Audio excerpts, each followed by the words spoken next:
merci de rester fidèle connecté sur le Buzz du Web, la chaîne des leaders Senbuzz TV. Amis chers amis, ñu ngi leen di nuyu di leen kontaane di am mbégte kontaante saa su ne lépp loo xam ne rek soxal na askan wi ñuy am ay jotaay yu leen di wetti li ci loola.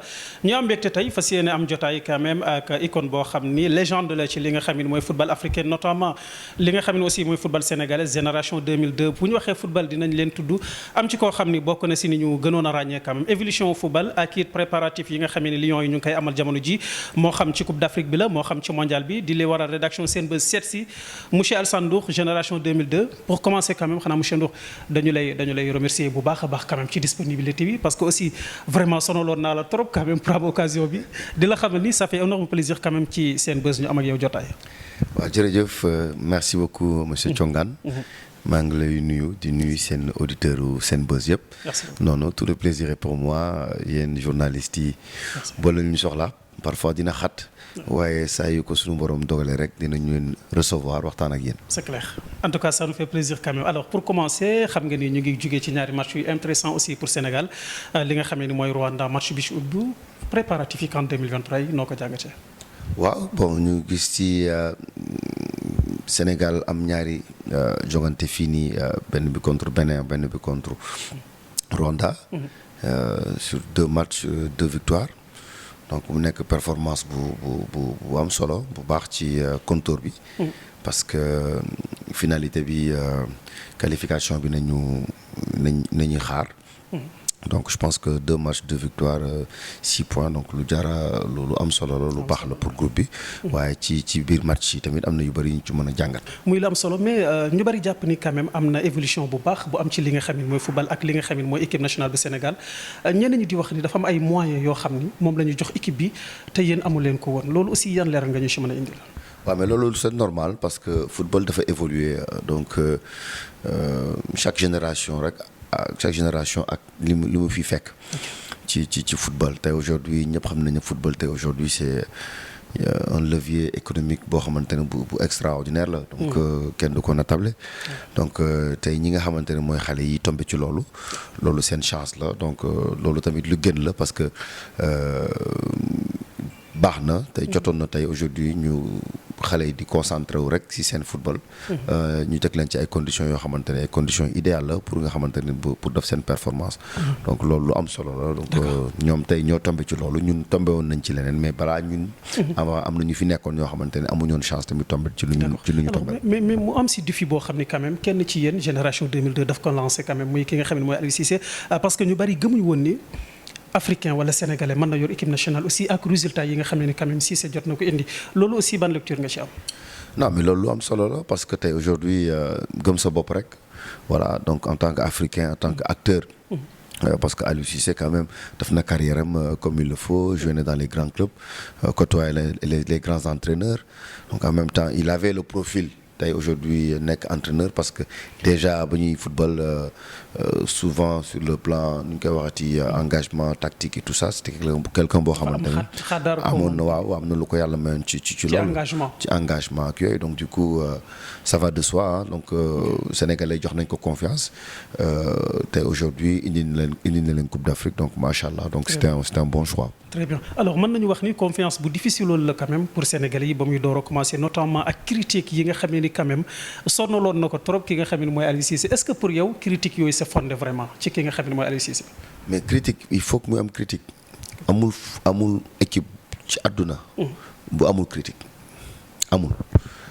amul benn équipe boo xamante ne mi ngi ci àdduna bi di football au niveau te du am critique parce que ñii dañuy gisee nii ñii dañuy gisee nii mais nag yow bu fekkee de yàlla yow la teg foofu nga nekk entraîneur bi nga nekk à la tête d'une sélection da ngay accepter rek les critiques surtout yi nga xamante ne mooy critiques yi nga xamante ne mooy critique objective mooy critique yi nga xamante ne boo ko xoolee dina la mën am lu la mën jëriñ donc je pense que tey aujourd'hui Aliou Cissé bi il y a 3 ans 4 ans bokkul ak Aliou Cissé bii nii donc am na loo xamante ne moom changé na ko ci attitude am na loo xamante ne que changé na ko ci sa manière de manager donc yooyu yëpp tamit critiques yi baaxoon na ci tey aujourd'hui c'est bénéfique pour tout le monde parce que la preuve indi ñu Coupe d'Afrique bi. alors monsieur Ndour looy tontu si ñu jàpp ni dafa am réalité yoo xam ne da daan am si équipe nationale bi quand même moo dina lu ci bari dafa daan aju ci li nga xam ne mooy concurrence ñu bari jàpp ni quand même Aliou loolu la dindi si équipe nationale bi ndax yow loolu da nga koy dëggal wala ban lecture nga si am notamment.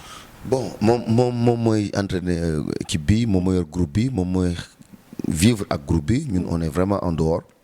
donc xamuñu li ñuy gis booy rek mooy seen jour de match ñu xool leen juger leen mais bon il a ses choix peut-être que il part avec la cohésion il essaie de partir avec la cohésion du groupe parce que lu am solo la tamit parce que groupe pour mu évoluer faut mu am benn cohésion boo xamante ni vraiment les uns s'entendent avec les autres. lu am solo donc je pense que il mise sur la cohésion donc du coup certainement critiques yu may dégg yëpp fan yëpp ci certains joueurs yi peut-être que Aliou moom groupe am la tënk rek bëgg defar ko de telle sorte que du am ay yenn xat-xat yenn problème parce que souvent groupe bi bu pollué rek donc ça se voit sur le terrain. D'accord lan nga jàpp ni moo ko may mu réussir quand même à ce que yenn cohésion mën a am ci li nga xam ne mooy équipe bi lan nga jàpp ni quand même moo ko may mu am réussite boobu.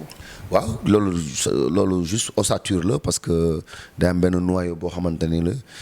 noyau bi ça fait 4 ans 5 ans ñi nga xamante ni c'est les mêmes qui reviennent. Okay. donc noyau boobu ils s'entendent bien ils vivent bien ensemble peut-être sax ils se voient en dehors des sélections. donc noyau bi nga xamante ni il a réussi à le fonder. à l'organiser de telle sorte que bon. kon loolu avantage la quand même. loolu avantage la parce que groupe il faut qu'un groupe vive bien. vestiaire dafa am solo. parce que tey aujourd'hui bu ñu duggee ci vestiaire bi ñuy tiraillante nga déggoowuñu. forcément sur le terrain ça se voit. D'accord. Mais si tu réussis à organiser ton vestiaire de telle sorte que tey vestiaire bi mi ngi vivre bu baax amoo yenn clan yeeg yenn problème yi donc je pense que les consignes ak yooyu yëpp ça va devenir beaucoup plus fluide quoi. alors mu mel ni c'était un travail à faire quand même parce que gis nañu ko dafa yor benn équipe rek téye ko gis nañu ñoom Koyaté Idrissa Gana Gueye dafa nekk ay xale yoo xam ni yàgg nañu ak ki nga xam ne mooy Cissé malgré résultat amul woon quand même à l'époque bi mu leen yor terewul toujours mu am confiance ci équipe bi loolu aussi ci côté technique da nga jàpp ne am na loo xam ne gisoon na ko ci xale yi wala. waaw mais loolu rek c'est un cycle la boo xamante ne aujourd'hui je dis 2012 la commencé. Ouais. depuis les ni ñu koy waxati les fameux Jeux olympiques là. donc à Londres donc où on voyait les Sadio les trucs ak ñoom Gana ak yooyu. donc je pense que ils ont évolué. Les joueurs ont évolué avec l'entraîneur c'est comme on dit c'est évolué avec les joueurs donc tey lu am solo la parce que xamante nañu xam na ku ci nekk sa attitude xam na ku ci nekk li nga mën xam na ku ci nekk vraiment poste clé yi nga xamante ni moom moo ci la lay teg donc loolu yëpp c'est des avantages yoo xamante ne aujourd'hui ça a porté ses fruits. monsieur Ndour Alassane génération 2002 xam nañ ko bu baax moom la rédaction Senbuzz di am ak jotaay leneen lu ñu bari di laaj xam nañ ni équipe dafay soxla quand même technique ay ñoo xam ne certainement ay technicien lañ ci mbiru football ak yooyu am ñenn ci sa génération ñoo xam ne ñu ngi leen di gis à côté ci fédération sénégalaise bu football ñu bari di laaj absence su ki nga xam ne mooy Alassane Ndour choix la wala da nga amul vraiment possibilité pour liggéey ak li nga xam ne mooy fédération bi. non c'est pas un choix man maa ngi je suis le premier supporter des Lions. donc lépp lu ma mën a def ci football bi pour sama dëkk dama koy def bon tout le monde ne peut pas être dans la tanière. am na ñoo xamante ni ils sont dans la tanière il y en a d'autres qui sont sur la périphérie comme on dit comme nous. mais c'est loolu méttiwul loolu c'est pas un problème parce que ñun ñëpp on est des Sénégalais lépp li nga xamante ni mën nañ ko yokk ci football sénégalais dañ koy def sans prétention dañ koy def sans dara parce que ñun Sénégal moo ñu ñor Sénégal tey moo tax tey aujourd'hui ñu mën a toog nii jàkkaarloog tere bi di wax parce que bu dul woon Sénégal peut-être que on aura des carrières très courtes et puis ñu pare ñu fàtte ñu. alors bu ñu xoolee par rapport ak li nga xam ne mooy Samuel Eto'o moom la def xam nañu ni récemment ak li nga xam ne mu ngi koy liggéey aussi ci équipe nationale du Cameroun bari na kam ay responsabilités yu mu jël ci ay légendes yoo xam ni football foofu lañ ci fi nga xam ne mooy Cameroun ngir xëcc leen si wetam à ton avis lu tax choisir ñu ku mel ni Alassane Ndour ci wetu ki nga xam ne mooy Aliou Cissé quand même xëy na mu nekk koo xam ne aussi Sénégalais yi dinañ xam ne de près quand même mu ngi ci wetu équipe bi. je pense que dispositif buy dox dañ koy accompagner rek. donc aujourd'hui dispositif bi mi ngi dox. nu mu war a doxee donc bu jotee rek dina yomb. mais en tout cas lu ma mën a wax rek mooy man Alassane Ndour je suis à la disposition du Sénégal. mu Sénégal soxla ma Sénégal bañ maa soxla li nga xamante ne mën naa ko yokk ci football sénégalais dinaa ko ci yokk parce que yàlla dimbali nañu tey football nañu opté ba ñu juddoo màgg xàmmee ràññee dañoo orienté wu suñu bopp ci football ba suñu borom dimbali ñu tey aujourd'hui tey ñu nekk maanaam ay kilifa ci sport bi donc am na luñ ci xam loo xamante ni war nañ ko mën a yokk ci football bi donc du ñu hésiter benn yoon ñu nekk ci wala ñu bañ ci nekk pour def ko. mais pour avancer am nga relation ak équipe nationale bi certainement bu dul ci côté technique aussi ban relation nga am équipe bi d'une manière générale. Non, une bonne relation donc à tous les niveaux donc de la fédération jusqu'au secteur technique. Donc ku ci nekk man awma problème ak kenn donc ñi ma war a woo dinaa leen woo ñi war a déggante dinañ déggante bu fekkee ne dañuy échangeante ci waa cadre sport football ci cadre technique tamit on va pas hésiter mais j'ai de très très bonnes relations à tous les secteurs de la fédération jusqu'au secteur technique. mu bari ci sa génération ñoo xam ne après bi nga xam ne bàyyi nañu football dañ leen di gis quand même ñu jéem a aventure wu ci li nga xam ne mooy milieu sport rawatina ci li nga xam ne mooy côté entraîneur wala gis nañu Oumar Daf gis nañu El Hadj Diouf aussi annoncé woon nañu ay équipes yoo xam ni jënd na ko Alassane Ndour depuis lors déggul na ci benn activité sportive choix la wala lu ko waral. non pourtant nag maa ngi le problème c'est que Sénégal pour ñoom ku bàyyi football rek war nekk entraîneur. On ne peut pas tous être des entraîneurs man aujourd'hui j'ai décroché mon diplôme de master dans le management du sport. Donc c'est un diplôme international voilà donc c'est un bac plus 5 pratiquement. Maintenant j'opte pas pour être sur un banc de touche, je suis plutôt sur tout ce qui est sur l'écosystème du sport en général, c'est-à-dire sur le management, sur le sponsoring, sur la gestion, donc beaucoup de choses yi nga xamante ne football professionnel da koy laaj parce que tey football bi du rek ci terrain bi il y a des gens du terrain il y a des gens de la périphérique ñi nga xamante ni c'est eux qui organisent c'est eux qui mettent en place et c'est eux qui font que les choses marchent bien sur le plan économique et sur le plan aussi sportif. Très bien alors monsieur Ndour lan nga jàpp ni ci côté réalité loo xam ne jàpp nga ni amoon na ci yéen quand même te amul équipe ci national bi nga xam ne ni moom ci la boy yi nekk récemment ban réalité nga jàpp ni quand même mi ngi woon ci génération 2002 te jàpp nga ni loo leen empêché la woon te gisu leen ko ci génération bees bi. Bon, je pense que chaque génération a ses réalités donc aujourd'hui nous on n'avait pas les réseaux sociaux. Okay. Voilà, ça c'était une réalité aujourd'hui génération bi ils ont les réseaux sociaux. Loolu tamit couteau la à double tranchant. Donc ça permet aux joueurs aujourd'hui de communiquer, d'être vraiment aux côtés de leurs fans, donc au quotidien et tout ça. Mais comme j'ai dit, couteau double tranchant là, nous on n'avait pas cette réalité-là. D'accord. On avait autre chose. Mais bon, chaque génération avec sa réalité et chaque génération vit avec sa réalité. D'accord. Alors ñu bari di xalaat ni jamono ji ki nga xamee ni mooy Sadio Mané certainement du ñàkk nga am si idée dafa décider wala boog dafa nekk ci yoonu quitter li nga xamee ni mooy Liverpool pour dem fi li nga xam ne mooy Bayern. Aliou Cissé quand même ci xalaatam nee na li mu gis ni mooy avantage moo dina Sadio Mané fële ca Bayern dafa jot pour mu dem fa ban lecture nga am ci transfert bi nga xamee ni jamono ji ñu ngi koy wax donte ni quand même c'est pas du tout officiel jusqu'à présent pour ñu mën ko wax. Ouais, je pense que Bayern c'est un grand club Bon, bien vrai que il quitte Liverpool pour aller au Bayern. C'est vrai que souvent les gens se posent des questions mais Bayern quand même c'est un grand club qui a gagné des Ligues des Champions, des titres. Jusque man lu ma ci xaw a kii rek mooy championnat bi mu nekk de la Bundesliga qui n'a pas autant de visibilité que la Première Ligue ou que la Liga, mais ça reste quand même un grand club qui joue les premiers rôles, qui joue la Ligue des Champions. Donc je pense que je sais pas si aujourd'hui Sadio a fait son choix ou je sais pas si le Bayern officiellement a recruté Sadio, mais en tout cas ñu ngi koy dégg ñu ngi koy lire ñu ngi koy gis ci information yi. J'espère que bu demee foofu tamit dina mën a épanouir et puis qu'on lui donnera sa juste valeur.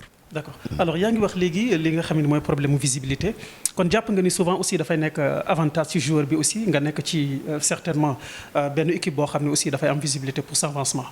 Mais bien sûr loolu dafa am solo la visibilité championnat bi ngay nekk. dafa am solo parce que aujourd'hui au Sénégal ñëpp xam nañ ne tey ku ci taal sa télé samedi wala vendredi. Première Ligue ngay seetaan. wala la Liga. Donc bien vrai que il y a des gros matchs parfois comme Dortmund ni ñu koy waxati Bayern ak yooyu mais si tu regardes même nombre d'équipes yuy ñëw en Ligue des Champions au niveau du championnat allemand. Bon, c'est beaucoup moins que la Première Ligue wala la Liga, mais ça reste toujours un bon championnat bi nga xamante ne bon peut-être que on va se l'approprier bu fa Sadio demee il y aura beaucoup plus de visibilité pour l'Afrique parce que l'Afrique aime Sadio Mané. Mais à voir maintenant ñu ngi xaar proposition yeeg yi nga xamante ni moom ñoom lañ ko war a defal. alors très bien leneen loo xam ni aussi mënuma la ko bañ a laaj balaa may jeexal monsieur Ndour dafa bari ay manifestations yoo xam ni bu ñu koy def équipe nationale bi dañ ciy gis ay légendes yu bari mais toujours sa absence aussi ñu bari ci askan wi dañ koy faral di laaj loolu aussi vraiment soxla naa ci xam sa idée. yan genre manifestation. récemment gis nañu ko ak li nga xam ni moom la fédération sénégalaise doon def ak li nga xam ni mooy Puma ak li nga xam ni aussi mooy Air Sénégal li ñu doon def tout à l'heure. waaw mais bon tu sais. gis nañ fi El Hadj Diouf gis fa ñeneen ak ñeneen mais gis ñu Alassane Ndour. waaw xam nga tamit nit ki tamit fooy dem dafay fekk ñu invité la. ok man fu ñu ma invité su ma amee disponibilité dinaa honorer sama présence. mais buñ la invité wul tamit da ngay toog sa kër rek wala nga dem vaquer à tes occupations. mais comme je dis rek la personne d'Alassane Ndour n'est pas importante pour man. c'est le Sénégal qui est important. parce que bon festivités yooyu yëpp. c'est les organisations donc il y a les organisateurs si ils jugent utile d'inviter Alassane Ndour ils vont l'inviter s'ils jugent pas utile de pas inviter Alassane Ndour ils l'inviteront pas mais ce sera pas la fin du monde chacun gérera ses trucs. Donc le plus important c'est que juste Sénégal na nekk ci li nga xamante ni mooy day gagner. c'est clair. alors monsieur Ndour Alassane moom la seen bés di am ak jotaay bala ma jeexal dinaa la laaj ñu bari dañuy wax ni aussi El Hadj Diouf légende la ci li nga xam ne mooy football africain ak ki nga xam ne aussi mooy Sadio Mané ban avantage nga gis ni moom la Sadio ëppalee ki nga xam ne mooy Diouf. bon Sadio aujourd'hui il est sur un niveau boo xamante ne je pense que voilà il est parti pour dépasser tous les sportifs les footballeurs sénégalais parce que tey lui vu tey son impact sur le football mondial. je pense que mosuñu egg foo xamante ne tey ñi ngi wax footballeur sénégalais dafa war a jël ballon d'or mondial mosuñu ko woon am. bu doon benn yoon nañ ko am muy Georges Weah la. moom moo ko jëloon. donc tey aujourd'hui bu ñuy wax ñaari joueurs. ñi nekk à la tête c'est Karim Benzema et Sadio Mané. donc aujourd'hui donc dafa nekk loo xamante ni lu fi mësu am la.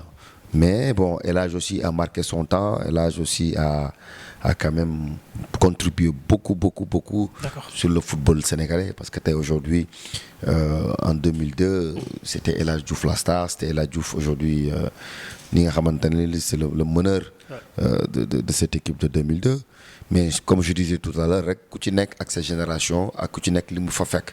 mais c'est deux grands champions donc El Hadj a fait son temps aujourd'hui c'est Sadio qui est en train de faire son temps et puis de beaucoup plus belle. ñu ñaanal ko rek longévité parce que am na solo moom am na solo trop ci équipe bi. très bien alors monsieur Ndour leneen loo xam ne aussi soxla naa ci sa avis xam nga ni Sénégal dafa nekk dëkk boo xam ni quand même bari na ay polémiques yoo xam ni entre guillemets dañ koy teg ci célébrité yi moo xam footballeur la moo xam artiste wala alors notamment ñu ngi wax Sadio Mané mariage Sadio Mané.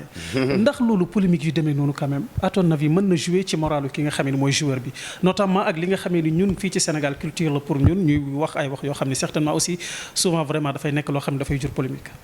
bon je pense que tey aujourd'hui joueur bu ñu amal affaire muy Sadio Mané je pense que mentalement c'est un joueur prêt je pense pas que lii mën na ko déstabiliser gëwuma ko parce que c'est un champion et puis yàlla dimbale na ko li nga xamante ne mooy yar ak tey donc je pense que tey aujourd'hui moom mooy li nga xamante ni moom mooy gën a peser wu ci carrière am parce que tey aujourd'hui lu ñuy wax ci Sadio Mané mooy xale bu simple la xale bu yaru la xale bu xam liggéeyam la xale bu concentré la donc tout ce qui se passe autour après réseaux sociaux yeeg takk jabar yeeg yooyu je pense que moom dina ko mën a gérer en tant que grand sportif. mais est-ce que souvent mën na jouer quand même ci moral joueur ça arrive souvent yenn polémique yoo xam ne aussi dafay. waaw mën na jouer parce que nit la rek. mais nit ku nekk ak ni muy xalaatee ak nit ku nekk ak nu muy appréhender ak nu muy jëlee. ces genres de messages là mais je pense que quelqu'un comme Sadio Mané je pense pas que dina ko déranger moom mooy xool. bu fekkee ne heure takk jabaram jot na. mu takk jabar donc jusqu'à là kenn mësu ko dégg ci benn frasque jusqu'à là kenn mësu ko dégg ci ay problème mu ni ñu koy waxati des choses légères là pour un footballeur donc je pense qu'il a réussi quand même à gérer sa carrière. maintenant bu dee dafa war a takk jabar bu dee jot na ci moom mu takk jabar bu dee jotagul ci moom tamit c'est son choix. d'accord alors ndax mën nañu wax ni jamono ji am na loo xam ni kii di Alassane Ndour xalaat na ko comme conseil wala loo jàpp ni jamono ji gis na ni jot na mu jotal ko ki nga xam ne mooy Sadio Mané soit comme conseil wala benn idée boo xam ni bëgg nga ko dolli moom ak xale yi ci seen carrière. non Sadio moom fi ñu toll nii dañ koy ñaanal rek. dañ koy ñaanal rek parce que c'est un exemple. ci de sportif vraiment parce que. ñu bëri football nañu ba arrêté mais aujourd'hui kuy footballeur. D'accord. bëgg na mel ni Sadio Mané parce que tey aujourd'hui il est exemplaire sur le terrain exemplaire en dehors du terrain parce qu'il a réussi quand même à être à avoir de l'impact dans la vie sociale de ce pays-là à travers ses actions sociales donc tey ki nga xamante ne ku important la ci dëkk bi donc conseil xanaa mu dimbaliwaat ñu rek indilaat ñu fi ndam bi mais c'est quelqu'un boo xamante ni c'est rare nga mën ko mën a jox ay yenn conseils parce que déjà sur le plan technique c'est quelqu'un d'extraordinaire parce que ce qu'il arrive à faire dans son club et aussi au Sénégal c'est quelque chose d'extraordinaire mais xanaa rek mu gën a góorgóorlu et puis dam fi nga xamante ne foofu bëgg nañ ko fa jox nañ ko fa cër ba mu mën a exploiter talent. D'accord.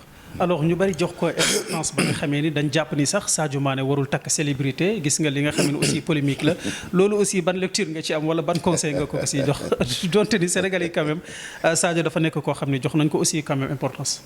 waaw jox nañ ko importance léegi dañ ko war a ñaanal rek. donc ku mu mën a takk. bu dee ministre la war a takk ak wala bu dee maanaam jaaykatu gerte la war a takk ak bu dee. célébrité la war a takk ki mu war a takk daal moom na bëgganteeg moom rek et puis seen sëy bi neex et puis ñu nekk ci jàmm def seen fonder seen famille donc loolu je pense pas que ce soit un problème ci ki mu war a takk su fekkee dafa war a nekk célébrité ou déet parce que aujourd'hui tey am na jigéen ñu baax yoo xamante ni c'est pas des célébrités ñu ngi fii toog di xaar ku góor gu baax gu leen yéen a takk. c'est clair alors mu bari aussi loo xam ne dañ koy gis ci xale yi ñuy rendre hommage ki nga xamee ni mooy Pape Bouba Diop ku wax Pape Bouba Diop aussi wax génération 2002 loolu nga koy gis aussi ban yëg-yëg lay def ci yow. lu am solo la lu rafet la donc ba xale yi njëkkee ko def fële ci Cameroun donc vraiment sama xol daf ci tooyoon lool parce que dafay wane ne xale yi fàttewuñu parce que ñun ba ñuy football xale yi ñu ci bëri ña nga doon ñu ngi doog a juddu wala ñu ci bëri maanaam xàmmewuñu woon sax. donc léegi ñoom réseaux sociaux yeeg ak télé yeeg reportage yi ak seeni recherche ñoom moo tax ñu gis suñu performance gis niñ ko doon doxalee mais tey aujourd'hui bu ñu demee ba seen célébration yi ñu koy def donc c'est un remake tey aujourd'hui dafa nekk loo xamante ne xale yi ñu ngi bàyyi xel li fi jotoon a am ba pare ñun tamit vraiment ñu leen ci delloo njukkal di leen ci ñaanal di leen accompagner aussi parce que comme on dit mag mat naa bàyyi ci réew donc moo tax tey boo gisee Coupe d'Afrique bi ñun ñëpp nañu mànkoo dem foofu vraiment taxaw ci ginnaaw xale yi donc lu nekkoon lu am solo la vraiment kii gis nañ ci résultat bi. Très bien alors monsieur Ndour fi may jeexalee ndax xam nga quand même ay projets. Oui bien sûr toujours des projets ci li nga xamante ne mooy yokkute football sénégalais donc comme lu ma la waxoon man pare naa am naa sama diplôme sur le plan managérial man en tant que manager du sport lu mu tënk dafa bëri donc fu ñu toll nii ñu ngi en prospection di xool fu ñuy teg suñu tànk parce que c'est tout nouveau mais lépp li nga xamante ne encore une fois mën nañ ko indi ci xam-xam ci yokkute pour ci sunu football on va pas hésiter dinañ ko def parce que Sénégal tey aujourd'hui bu ñu nekkee lu ñu war a nekk la yàlla ak yonent bi tey sunu dëkk moo ñu propulsé ba fi nga xamante ni adduna bi yëpp dinañ ñu woo ci wàllu xam-xam ci wàllu taxawaay donc tey aujourd'hui ce serait bien aussi que tamit ñu mën a servir sunu dëkk parce que ñu ngi ñuy woo ci yeneen dëkk ay des personnes très très importantes dans le sport ñu ngi woo ci yeneen dëkk parce que maa ngi nii toog nii sànq ba ñu nekkee fii ñu ngi ñuy woo ci yeneen dëkk pour ay consultation wala yeneen ak yeneen mais ñun tamit on est prêt aussi à aussi. mais est-ce que Sénégal may nañ leen occasion boobu. waaw Sénégal nag bon dañuy am toujours problème boobu. seeni doom duñ leen valoriser. dañuy am toujours ce genre de problème là. C'est général quand même. Voilà du ñu valoriser seen i doom. Mais après bon nous on ne ferme pas la porte parce que comme je dis ñun c'est pas les gens les noms qui nous intéressent c'est le Sénégal qui nous intéresse. Donc aujourd'hui dinañu continuer ci li ñuy def suñu fulla ak suñu fayda ci li nga xamante ne mooy yokkute football Sénégal luñ ci mën a def comme xam-xam luñ ci mën a yokk comme xam-xam dinañ ko def on va pas hésiter. D'accord. Voilà. Pour rappeler danga may baal rek wax ma ban match moo la gën a marqué ci équipe nationale boo xam ne joué nga ko. Sénégal Uruguay. Sénégal Uruguay. waaw match bu ñuy def waaye je pense que match bu c'est un match qui était à notre portée en premier mi-temps on menait 3-0. 3-0 c'était même facile. Sur le terrain quoi on disait mais lii dafa xaw na il y avait quelque chose quoi. Tellement que. dafa gaawoon 3 buts gaaw coupe du monde ay ñoom Recoba ñoo fa nekkoon ay des grands joueurs. Donc on arrivait quand même à dérouler à 3 buts à la mi-temps mais retournement de situation bi xawoon na metti xawoon nañu jaaxal donc on avait beaucoup reculé tout ça mu nekk un match historique parce que temps yi ñu ngi fekk ñu gën a nekk xale tamit donc waaw match benn ci match yi ma gën a marqué la. D'accord. Ça a été un plaisir quand même de vous avoir sur la chaîne de Leader. plaisir partagé non amul solo yéen ñu baax ngeen et puis vraiment boo leen fi nekkul du ñu mën a joxe message donc boo leen fi nekkul tamit vraiment du mën a am contact bi les fans wala ñi nga xamante ne vos auditeurs du ñu mën a am yenn message yi donc vous faites partie du maillon. Merci beaucoup. Donc dañ leen ci remercier bu baax ngeen continuer jàpp seen liggéey comme il le faut. Merci beaucoup. ñu lay jaajëfal bu baax a baax di la encourager monsieur Ndour Alassane génération 2002 moom la seen bés doon am ak jotaay doon waxtaanee football évolution bi ak tolluwaay bi nga xamee ni gis na ko ci di la waraloon seen bés seet si ko di am mbégte kontaante doon am ak moom jotaay di leen jox dig daje su lu yàggul sur la chaîne de Leader ak beneen invité fi amaanillah.